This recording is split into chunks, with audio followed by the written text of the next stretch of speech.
Bonjour chers auditeurs et chères auditrices de notre web radio R212, notre auteur Adnan Debbar, en sa qualité de chroniqueur invité, partage son avis et sa réflexion avec vous dans cet article intitulé Le silence des mains, le voici en podcast pour vous. Dans une société où les métiers de la main restent invisibles et l'effort trop souvent ignoré, Adnan Debbar signe un texte poignant sur le mépris structurel du travail réel.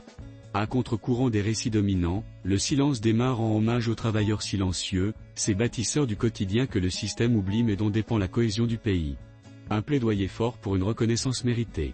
Il commence par dresser un constat saisissant, révélateur d'un déséquilibre profondément enraciné ainsi. Il y a dans ce pays une étrange inversion des valeurs. Plus on travaille, moins on compte. Plus on fait d'efforts, moins on est reconnu.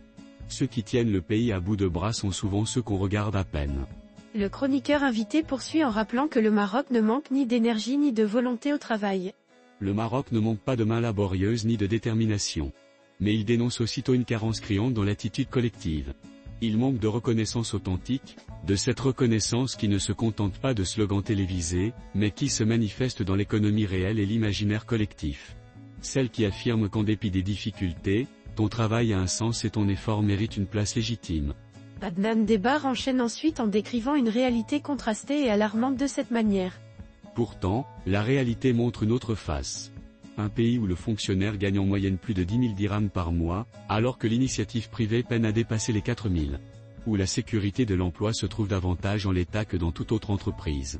L'auteur met alors en lumière un paradoxe révélateur du mal profond qui ronge notre société. L'État, garant d'un salaire stable et d'un statut sécurisé, illustre un paradoxe cuisant, la préférence systématique pour la garantie sur l'innovation, pour la confiance placée dans l'immobilisme plutôt que dans le risque créateur. Il insiste ensuite sur le fait que cette situation est le fruit d'un déséquilibre ancien. Cette situation n'est pas un hasard. C'est le résultat d'un contrat social biaisé, d'un modèle de réussite fondé sur la rente, l'appartenance, la proximité du pouvoir, jamais sur le mérite, l'effort ou le travail bien fait. Et il pose une question essentielle au cœur de sa réflexion. On ne peut pas demander à une jeunesse de croire au travail quand elle voit chaque jour que le piston vaut plus que l'excellence, que le silence paie plus que la compétence et que le système protège plus facilement l'emploi que l'initiative. Le chroniqueur enrichit son propos en rendant hommage aux travailleurs de l'ombre.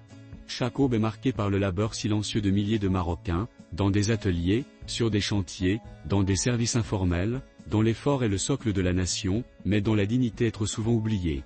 Ils demandent du respect, un horizon, un minimum d'équité. Ils demandent que leur fatigue ait un sens et que leur sueur ne soit pas un détour inutile.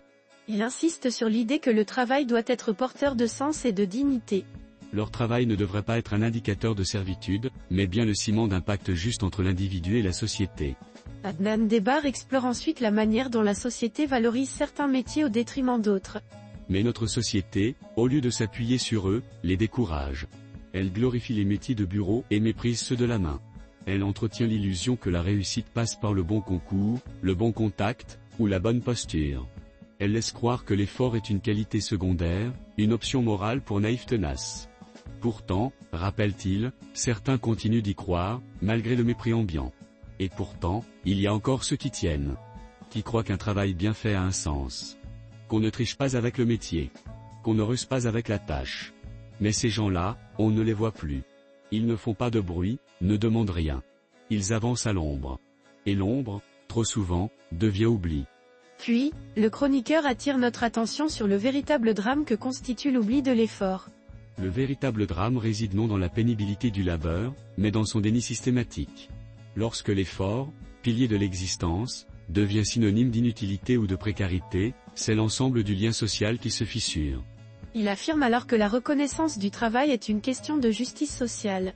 La reconnaissance ne peut être que le reflet d'une justice véritable où chacun, quel que soit son métier, est valorisé pour la contribution réelle qu'il apporte.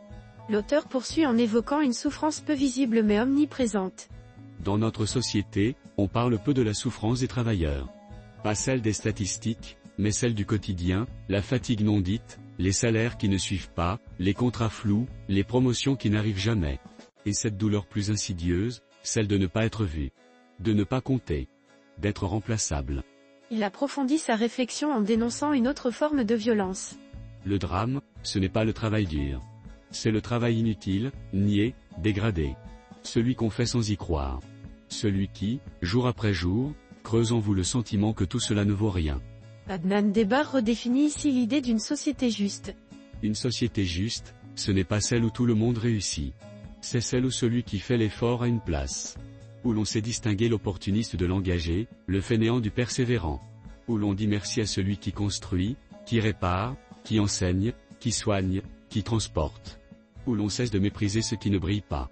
Il ajoute ensuite une dimension économique à son argumentation. Le mépris de l'effort n'est pas seulement une faute morale, c'est une impasse économique. Quand l'initiative est découragée, que le risque est puni et que le travail est invisible, c'est toute la dynamique productive du pays qui s'érode. Et l'on s'étonne, ensuite, que l'investissement tarde, que les talents fuient, que l'industrie patine. Il interpelle directement sur les fondements du développement. On parle souvent d'un modèle de développement. Mais aucun modèle ne tiendra si la valeur travail n'y est pas centrale. Non pas comme un mot dans un rapport. Mais comme un principe vivant, chaque individu a droit à la dignité et le travail en est l'un des chemins. Le chroniqueur propose ici une voie de transformation radicale. Ce ne sera pas une réforme. Ce sera un sursaut. Cela suppose que l'État cesse d'être le refuge exclusif des ambitions sécurisées. Qu'il valorise le travail productif autant que le service administratif. Qu'il cesse de payer mieux l'immobilité que le risque. Il appelle aussi à une prise de conscience collective des élites. Cela suppose que les élites économiques et politiques reconnaissent publiquement la valeur de l'effort ordinaire, qu'elles cessent de célébrer la rente et le réseau, et qu'elles ouvrent les portes de la réussite à ceux qui s'engagent vraiment. Et il insiste sur une attitude essentielle à adopter. Cela suppose aussi, tout simplement, que nous arrêtions de détourner le regard. Que nous regardions en face cette injustice tranquille qui consiste à mépriser ceux qui tiennent debout sans bruit. Adnan Debar rappelle ici que le travail est bien plus qu'un moyen de subsistance.